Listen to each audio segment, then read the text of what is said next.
खैर मकदम आपका तजारती वक्फे यानी ब्रेक के बाद, तो ब्रेक के बाद हालात वाक़ात पे श्रीनगर के स्टूडियो से हमारी ख़ास नज़र जेके स्पेशल में। और जेके स्पेशल में सबसे पहले हालात वाक़ात, और हालात वाक़ात में जनूबी कश्मीर के कुलगाम का ओके का इलाका, जहां आज ओके नहीं था, और ओके के इलाके में आज सुबह सुबह खबर मिली कि एनकाउंटर हुआ है। और इस एनकाउंटर में बाद दोपहर सरकारी ज़राए ने भी इस बात की तस्दीक की जो एनकाउंटर हुआ था, जहाँ दो मिलिटेंट एक मकान में मौजूद थे, जिस दौरान उन्हें पहले पुलिस हुकाम ने बताया कि उन्हें सरेंडर करने के लिए कहा गया, ताहम उन्होंने सरेंडर नहीं माना। और उसके बाद कार्रवाई हुई, जिस कार्रवाई में ये दोनों मिलिटेंट मारे गए, जिनकी शिनाख्त में से एक का नाम समीर अहमद बताया गया, और समीर अहमद के साथ दूसरे मिलिटेंट का नाम फारूक अहमद शेख बताया गया। पुलिस ने बताया कि उनके कब्जे से असला और गोला बारूद भी बरामद किया है। दोनों का ताल्लुक पुलिस ने TRF से बताया, और बताया कि ये उन्हें इंतहाई मतलूब थे। और इस दौरान ये भी मालूम हुआ कि इनमें से मारे गए मिलिटेंटों में से एक समीर अहमद अच्छा खासा तालीमी याफ्ता था, मास्टर्स डिग्री साइंस में मास्टर्स की डिग्री हासिल MSc किए हुए था। और बताया गया कि पुलिस ने बताया पुलिस के वो काफ़ी मिलिटेंट रिलेटेड एक्टिविटीज़ में मुब्तला था। इस साल के नए 4 दिन, और इन 4 दिनों में लगातार एनकाउंटर कल भी हुए थे, उससे पहले भी हुआ था, आज भी हुआ था, और इन एनकाउंटरों में अब तक 4 मिलिटेंट मारे जा चुके हैं। ये हालात वाक़ात की एक सिचुएशन का एक पहलू, लेकिन ज़रा हम दूसरी तस्वीर पे भी चलेंगे। और दूसरी तस्वीर बदला बदला कश्मीर है। चिले कलान चल रहा है, और चिले कलान में पिछले साल आपको याद होगा चिले कलान के 40 दिन थोड़े यकबस्ता होते हैं। कोई यूँ कहें तो इन 40 दिनों के दौरान बहुत कुछ झेलना भी पड़ता है। पिछला साल आपको याद होगा चिले कलान में बर्फबारी हुई थी, पहले दिन से लगभग बर्फबारी हुई थी, और ये वो नज़ारा है जो आज की बर्फबारी के हैं। ये नज़ारा बहुत कुछ कम दुनिया में देखने को मिलेगा, ये अलग सा है। और ये कुपवारा की तस्वीर, जहाँ कई जगहों पे 1 फुट के करीब भी जमा बर्फ हुई है। कुपवारा की तस्वीर के साथ साथ आपको वादी कश्मीर से लेके जम्मू खिते की दूसरी तस्वीर भी दिखाते हैं। और ये कुपवारा के वो जंगलात जहाँ अच्छी खासी बर्फबारी हुई है। और इस बर्फबारी के हवाले से महकमे मौसमियात ने पहले ही बताया था कि वेस्टर्न डिस्टर्बेंस है, और इस वेस्टर्न डिस्टर्बेंस जो पहुँच रही है उसके बाद यहाँ पे अच्छी खासी बर्फबारी होगी।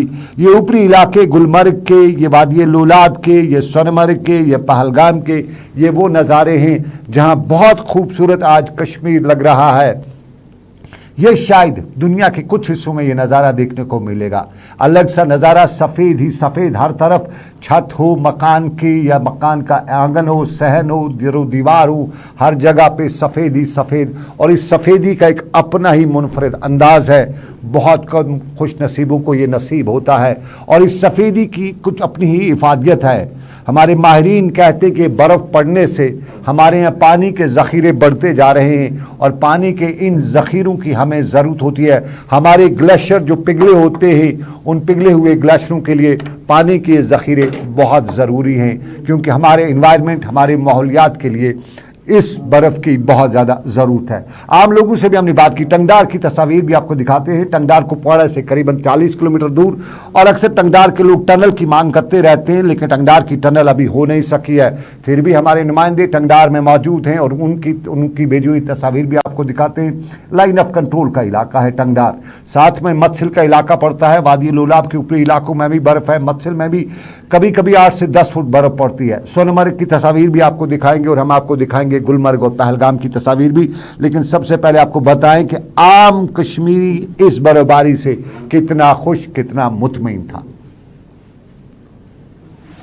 सैनिस इलाकस मज वनस बिजली गो आज तकरीबन गई आज 1 हफ्ते बिजली इवन कह शीन वतो पे ओकन योकन बना फेरन कह आब पोशी हूं नाम निशान कह आब पोशी हूं प्रोजेक्ट गुम 2008 मज स्टार्ट वह त्रेश किस्मत गसान कह रात पे शीन जबरदस्त मुश्किल क्या मुश्किल इलाकस में सैनिस इलाक हाय हमा हलमत पोरस मज हद खुद ज्यादा मुश्किल हेकान वन कि मे सोन दाद फरियाद बोजन वोल कह DC सबस करान ये गुजारिश दपान कर पब्लिक दरबार अत बे वमन एडमिनिस्ट्रेशन यह कर रसकन टाइट ताकि सन मुश्किल गसन दूर। हमारे लिए खुशकिस्मती है कि बर्फबारी हो रही है, क्योंकि ये जो हमारा यहाँ का सीजन जो है, मौसम जो है हमारा यहाँ फ्रूट का है, जो अगर बर्फ नहीं होगा तो हमारे यहाँ फ्रूट का मेरे ख्याल में खत्म होगा। इसलिए हमारी जो लैंड है ये बिल्कुल ठंड रहती है और हमारा जो फ्रूट का वो क्रॉप है वो बढ़ जाता है। यहाँ तो पिछले साल अगर देखा जाए तो सारे सड़कें बंद हो गए, बिजली पानी सब कुछ ठप हो जाता है। इसलिए सरकार को पहले इस पे इकदाम उठाने चाहिए क्योंकि लोगों को तकलीफ ना पहुंचे। और सड़कें खासकर में जो बर्फ हटाने के लिए गाड़ियां मशीनरी है उसको अलर्ट। कल रात से जो बर्फबारी हुई है, इस टाइम जुरामा गुजरपति में लगभग 10 इंच बर्फ पड़ी है। अभी रोड भी बंद है, अभी बर्फ पड़ रही है कि रोड क्लियर हो जाएंगे। लेकिन एक बड़ी बात है कि जो कल सुबह ही से पावर नहीं है, कल शाम को पावर चला गया, आज तक अभी नहीं है।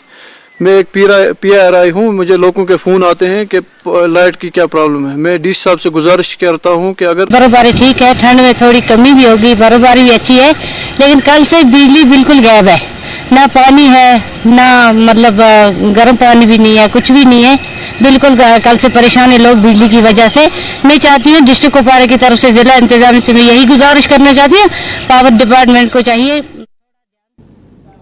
सरहदी जिला कुपवाड़ा से लेके सोपोर, टंगडार से लेके टनल तक हमने सभी लोगों से बात की। अक्सर जगहों से शिकायत आई कि ये तो अच्छी बात है, ये बिजली हमारे लिए बर्फबारी बहुत ज़रूरत है, लेकिन सरकार को भी कहीं न कहीं ऑन टोज रहना चाहिए। और सरहदी जिला कुपवाड़ा में कहते हैं एडमिनिस्ट्रेशन बदली है, लेकिन एडमिनिस्ट्रेशन बदलने के बावजूद भी वहाँ हालात, ज़मीनी हालात नहीं बदल सके।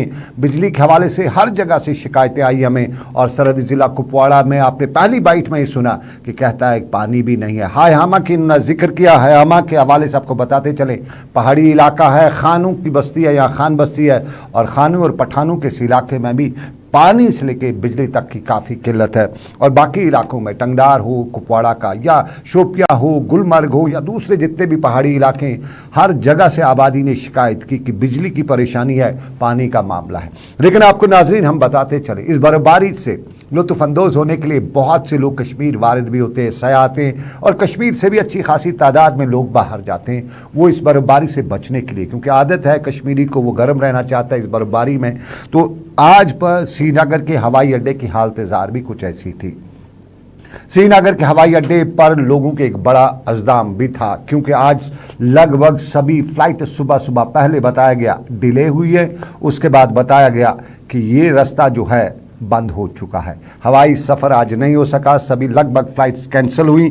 और उसकी वजह यही बताई गई कि विजिबिलिटी नहीं है, श्रीनगर के हवाई अड्डे से उठने और उतरने के लिए हवाई जहाज़ों को विजिबिलिटी नहीं है। और यूँ श्रीनगर के हवाई अड्डे के अंदर और बाहर मुसाफिरों की एक अच्छी खासी तादाद जमा हुई थी। पूछ रहे थे इंटरनेशनल एयरपोर्ट है, तो इंटरनेशनल एयरपोर्ट पे इस हल्की सी बर्फबारी में विजिबिलिटी क्यों कम हो जाती है? क्या कोई वेस्टर्न दबाव उधर भी है? ज़रा लोगों की सुनते हैं, पूछते हैं वो कि क्या हुआ है।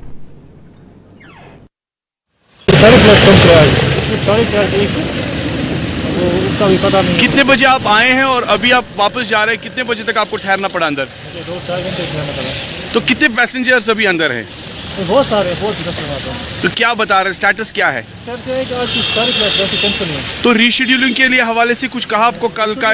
पूरा, लेकिन मुझे नहीं लगता क्योंकि 7 तक कंटिन्यू 9 तक बर्फबारी है, तो क्या हवाई अड्डे की बाहर और अंदर के में लोग जो थे बात कर रहे थे। और रीशेड्यूलिंग पे जब बात की जाती है तो अक्सर कश्मीरी का गिला है कि एयरलाइंस के लोग रीशेड्यूलिंग के हवाले से मनमानी करते हैं और बहुत ज़्यादा एक्स्ट्रा चार्ज भी करते हैं, और रीशेड्यूल करते हुए पिछला पैसा तो देते नहीं हैं, नई टिकट बनवानी पड़ती है। लेकिन हवाई सूरत हाल और उस पर उमर अब्दुल्ला नेशनल कॉन्फ्रेंस के नायब सदर का ट्वीट भी आपको दिखाते हैं। ज़रा देखिए उमर अब्दुल्ला साहब क्या बता रहे हैं। इस ट्वीट में बता रहे हैं कि हमारे हवाई अड्डे पर लैंडिंग की कोई फैसिलिटी शायद नहीं है, इस रनवे पर जो विजिबिलिटी कम होने पर रनवे को खुला रखने के काबिल बनाया जा सके। हम माफ़ कीजिएगा सयाहत और सरमाएकारी को फ़रोग के बारे में बड़े बड़े दावे और सौदे करते हैं। अब उन मुसाफिरों और सयाहों की हालत-ए-ज़ार का तस्वुर कीजिएगा, और जो सारा दिन टर्मिनल के बाहर बैठे रहते हैं, अपनी परवाज़ें मनसूख होते हुए देख रहे हैं। उमर अब्दुल्ला का ये ताना ही कह सकते हैं, क्योंकि उमर अब्दुल्ला ने बताया है कि श्रीनगर का हवाई अड्डा इंटरनेशनल एयरपोर्ट है, और इंटरनेशनल एयरपोर्ट का अगर ये हाल हो कि ज़रा सी बारिश गिरी, दीवार क्या गिरी मेरे मकान की, यही बात हो जाती है श्रीनगर के हवाई अड्डे की। और हवाई अड्डे के हवाले से आपको बताते चलें, ज़रा शहर का भी हम रुख करते हैं और शहर में इंतज़ामिया को हमने मुतहरिक भी देखा। हमने श्रीनगर म्यूनसिपल कॉरपोरेशन के अहदेदारों को सुबह सुबह देखा, शहर की गली नुक्कड़ पर नज़र रखे हुए थे। बर्फ़ श्रीनगर में उतनी नहीं हुई थी, रात के 4 बजे के करीब श्रीनगर में बर्फबारी शुरू हुई, लेकिन म्यूनसिपलिटी के लोग सुबह ही सड़कों पर पहुंचे हुए थे। ड्राई रन भी चल रहा था, इससे ड्राई रन ही कह सकते हैं, प्रैक्टिस कर रहे थे। म्यूनसिपलिटी के साथ साथ जो श्रीनगर में बाकी इदारे हैं, ख़ास तौर पर जो mechanical department, mechanical engineering department है, उनकी जो गाड़ियां हैं वो शहर में दौड़ रही थी, वो खाली ही दौड़ रही थी, लेकिन वो तैयारी कर रही थी कि कहीं बर्फ़ पड़ गई तो उस बर्फ़ का मुकाबला किया जा सके। और इंतज़ामिया मीटिंग्स पे मीटिंग्स ले रही थी। श्रीनगर म्यूनसिपल कॉरपोरेशन के चेयरमैन कमिश्नर आबिद अतर भी आज इसी मामले को लेकर मीटिंग ही में कर रहे थे, ग्राउंड पे भी जा रहे थे और सुबह सुबह उनकी बुलाई गई पहली मीटिंग में ये तस्वीर है जहां अतर ने दिन भर की बर्फ़ के हवाले से सूरत-ए-हाल बयान भी की। ज़रा अतर को सुनते हैं क्या बता रहे हैं वो इस सारी सिचुएशन में। We have kept this de-icing salt जो हमारे पास जो यूज़ होता है, that we have kept in all the wards कि जब अगर ज़रूरत पड़ती है, अगर टेम्परेचर बहुत ज़्यादा डाउन हो जाता है, जिसमें कोहरा लगने की अंदेशा होता है, उस समय वो जो है de-icing salt भी हम यूज़ करेंगे। 8 गाड़ियाँ हमने ब्राइन सोल्यूशन के लिए रखी हैं, जिसमें टैंकर्स और स्प्रेयर्स रखे हैं। तो ब्राइन भी काफ़ी जगहों पे यूरोप में भी यूज़ होता है जो है स्नो क्लियरेंस के लिए, स्पेशली अगर सब ज़ीरो टेम्परेचर होता है। If that is required we will deploy those also. इसके साथ साथ जो हमारा इंटीरियर लेन्स हैं, जहां गाड़ी का जाना मुश्किल होता है, जहां जो ट्रैक्टर वगैरह से क्लियर नहीं हो पाता है, उसके लिए हमारी जो मैन पावर है, लगभग 3000 के आसपास हमारे लोग जो है रेडी हैं, उनको भी डिप्लॉय किया हुआ है। किस गली में, किस जगह में कौन जो है स्नो क्लियरेंस कौन करेगा, that has. Srinagar municipal corporation के कमिश्नर मीटिंग लिए हुए थे। पिछले साल जो कुछ भी हुआ, जिस तरह पिछले साल जूझना पड़ा, अब की बार शायद ऐसा जूझना ना पड़े, क्योंकि शायद पिछले साल की उस बर्फबारी से सबक सीखा है एडमिनिस्ट्रेशन ने, और इसीलिए आज सुबह सुबह एडमिनिस्ट्रेशन जो थी पहली सूरज की किरण के साथ बाहर निकली हुई थी। श्रीनगर म्यूनसिपल कॉरपोरेशन हो या दूसरे इदारे हों, कहीं न कहीं हरकत में आ रहे थे। डिविजनल इंतजामिया या यूँ कहें डिविजनल कमिश्नर पी.के. पोले खुद निगरानी करते हुए भी देखे गए। चीफ सेक्रेटरी के बारे में मालूम हुआ कि लगातार मॉनिटर कर रहे थे और सिचुएशन को मॉनिटर करते हुए हर इलाके पे नजर रखी हुई थी। नजर हमने भी रखी थी। हमने श्रीनगर की आपको तस्वीर दिखाएं, बडगाम की तस्वीर भी आपको दिखाते हैं। बडगाम श्रीनगर का नज़दीकी इलाका और यहाँ पे बर्फ़ का ये नज़ारा है। बडगाम का ऊपरी और निचले इलाका, सभी इलाकों में अच्छी खासी बर्फ़ पड़ी हुई है। कुछ जगहों पे 3 इंच 4 इंच, कुछ जगहों पे 5 इंच बर्फ़। और इस बर्फ़ में एक आम आदमी का बाहर निकलना तब तक मुश्किल हो जाता है जब तक सड़क न ठीक हो जाए। तो सड़क तब ठीक होगी जब एडमिनिस्ट्रेशन लाइन ऑर्डर को छोड़ के इस सारे मामले पे भी नज़र रखेगी, और इस नज़र रखते हुए मशीनरी और मैन पावर की ज़रूरत है। लेकिन बडगाम में मशीनरी और मैन पावर कम ही देखा जा रहा था। अक्सर सड़कों पे बर्फ़ बाद दोपहर तक नहीं हटाई गई थी। मेन रोड को तो अलग बात है, बडगाम से श्रीनगर मिलाने वाले रास्ते का तो मामला अलग है, उस पर VVIP चलते हैं।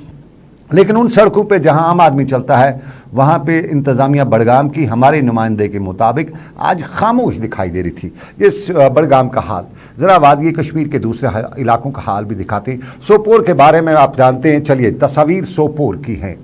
ये सोपोर की इंतज़ामिया पे एक सवाल है, एक अलमिया है, और इस अलमिया और इस सवाल के दौरान सवाल यही उठता है कि ज़रा सी बारिश हुई और फिर ये हमारे यहाँ वाटर लॉगिंग, इसे अंग्रेजी में कहते हैं, हमारे यहाँ कहते हैं कि नबतरट, ये कश्मीरी में कहा जाता है। और ये सरकार के हवाले से एक बड़ा सवाल है कि ज़रा सी बारिश हुई, सोपोर में उतनी बर्फबारी नहीं हुई है, और वहाँ पे इस बारिश बर्फबारी से साफ हो गया है कि ड्रेनेज फेलियर है। और सोपोर के साथ साथ हम आपको अगली तस्वीर दिखाते हैं, और ये दिखाते हैं जम्मू श्रीनगर कौमी शाहरा की टनल। जम्मू श्रीनगर कौमी शाहरा, और इस टनल के मुकाम पर आपको बताते चले, अक्सर माजी में बंद होना पड़ता था टनल। तब जवाहर टनल के ऊपर टनल होती थी और उस टनल तक पहुंचते पहुंचते कई खंजर पंजर ढीले हो जाते थे। लेकिन तरक्की हुई, वज़ीर-ए-आज़म नरेंद्र मोदी का एक ख्वाब पूरा हुआ और नई टनल का इस साल जो इनाग्रेशन हुआ, उसके बाद सबसे बड़ी राहत जम्मू कश्मीर के लोगों को उस वक्त मिली जब टनल नई शुरू हुई, और इस नई टनल से सफ़र भी कम हुआ, मसाफत कम हुई, तो उसके साथ साथ अजाब भी कम हुआ। उस अजाब को देखते हुए इस वक्त बनिहाल तक, बाजार तक ट्रैफिक के लिए आमदरफ्त समूह चलती है, चाहे वो फिसलन की वजह से आहिस्ता ही चलती हो, लेकिन चलता है। लेकिन उससे आगे बानिहाल से लेके रामबन तक का जो मामला है उस पर अभी भी नज़र रखनी है। लेकिन बर्फबारी का नज़ारा भी कुछ यहाँ पे अलग था, जहाँ एक तरफ मुसीबत बर्फबारी से आती है वहीं कुछ कहें तो राहत भी होती है। ज़रा आरिफ वहीद बानिहाल के इलाकों में नज़र रखे रहते हैं, ज़रा उनको देखते हैं क्या बताते हैं। अगर बात करना चाहेंगे यूटी के साथ साथ सब जिला बानिहाल और रामबन जिला के ऊपरी इलाकों में इस समय बर्फबारी का सिलसिला जारी है और मैदानी इलाकों में मूसलाधार बारिशों का सिलसिला जारी है, जहां पर अक्रॉस द जवाई टनल सुबह से ही 5 से 6 इंच बर्फ रिकॉर्ड की गई है, जहां पर बीआरओ की जानिब से स्नो क्लियरेंस भी जो है बीच बीच में वहां पर वो प्रोसेस भी जारी रखा गया। लेकिन कहीं ना कहीं पे यहां पर ट्रैफिक हुकाम का मानना है या एसएसपी रामबन के साथ जो हमारी डायरेक्ट बातचीत हुई उनका मानना है कि यहां पर ट्रैफिक का जो अमला है वो बिल्कुल ऑन टोज है और यहाँ पर मशीनरी पूरी तरह से स्टैंड बाई है। अगर कहीं पे कोई किसी किस्म की कोई कॉम्प्लिकेसी आती है तो उस समय जो है ट्रैफिक की आमद रफ्त में जो है किसी इस जाड़े में फ्रॉस्ट बाइट होता है, यूँ कहें तो जिन लोगों को मालूम नहीं उनको बताऊं, पाँव फट जाते हैं और ख़ासतौर पे बुज़ुर्गों और बच्चों में हो जाता है और इसका इलाज है कि आप एहतियात रखिएगा। नमूनिया का भी कश्मीर में ख़तरा हो जाता है इस बर्फबारी की वजह से और बुज़ुर्गों में और बच्चों में ख़ासतौर पे एक्सपर्ट्स बता रहे हैं एहतियात रखिएगा, गर्मी का ख़ास अरेंजमेंट रखिएगा। जिन घरों में हमाम है वो हमाम में गर्मी किया करेंगे, जिन घरों में हमाम नहीं है वहाँ पर बुखारी वगैरह से अरेंजमेंट्स किए जाते हैं। कांगड़ी बेस्ट ऑप्शन आम कश्मीरी ने अब तक माना हुआ है, लेकिन कांगड़ी के भी अपने मुज़र असरात हैं, उन पर भी कभी बात करेंगे। लेकिन फिलहाल जहां एक्सपर्ट ने बताया कि खाने की सख्त ज़रूरत है, हमारे यहाँ खाना किसान पैदा करता है और किसानों के लिए हवाले से आपको बताते चलें हालात पूरे 2021 में हमने देखे और उस 2021 में ज़री कानून के बाद जब खुद वज़ीर-ए-आज़म ने बताया लगभग 10 महीने रहे और वज़ीर-ए-आज़म ने बताया कि शायद तीनों कवानीन या यूं कहें वापस लेने का, जब उन्होंने कहा कि शायद तपस्या में कोई कमी रह गई है, तो आपको बताते चले जहां कानून वापस लेते वज़ीर-ए-आज़म ने तपस्या की बात की तो जम्मू कश्मीर में भी फसल बीमा योजना के हवाले से सरकार की तपस्या जो है कमज़ोर हुई है, नाकाम हुई है। जम्मू कश्मीर में सरकार ने खुद बताया था कि फसल बीमा योजना कराया जाएगा और 4 अजला को नॉमिनेट किया था, जम्मू, उधमपुर, सांबा और उसके साथ साथ आपको बताते चले कश्मीर का अनंतनाग। 4 अजला सरकार ने बताया था। ये पुरानी बात है कि फसल बीमा योजना के तहत लाए जाएंगे, किसान की फसल को नुकसान होगा उसका मुआवजा सरइंशोर रहेगी, सरकार उसका मुआवजा देगी। लेकिन कहते हैं बजट नहीं तो तब से फसल बीमा योजना जम्मू कश्मीर में लागू ही नहीं हुआ। पिछले साल बर्फबारी से कितना नुकसान हुआ, अब इस साल भी जो पिछले दिनों बर्फबारी हुई थी, हल्की तो बर्फबारी हुई थी लेकिन उससे बड़ा सेब के किसानों को नुकसान हुआ था और उस पर आज कहते हैं कि उसका प्रीमियम ही उस फसल बीमा योजना का अदा नहीं किया है सरकार ने, ना मरकज़ी सरकार ने, ना जम्मू कश्मीर की सरकार ने। तो जम्मू कश्मीर के किसानों को एक बड़ी मुसीबत अब झेलनी पड़ रही है। अगर फसल बीमा योजना सरकार ने किया होता तो आज राहत की सांस होती, मुसीबत से छुटकारा होता। ये जम्मू कश्मीर के किसानों की बात है, मुल्क के किसानों पर सियासत भी जारी है। लेकिन फिलहाल श्रीनगर के स्टूडियो से अपने साथी आबिद कादिर, साहिल भट्ट और उसके साथ साथ इमरान के साथ दीजिए इजाज़त, इस वादे के साथ फिर करेंगे आपसे मुलाकात। रब कायनात की रही मर्जी। दिल्ली स्टूडियो आपको वापस ले चलता हूँ। अल्लाह हाफिज़।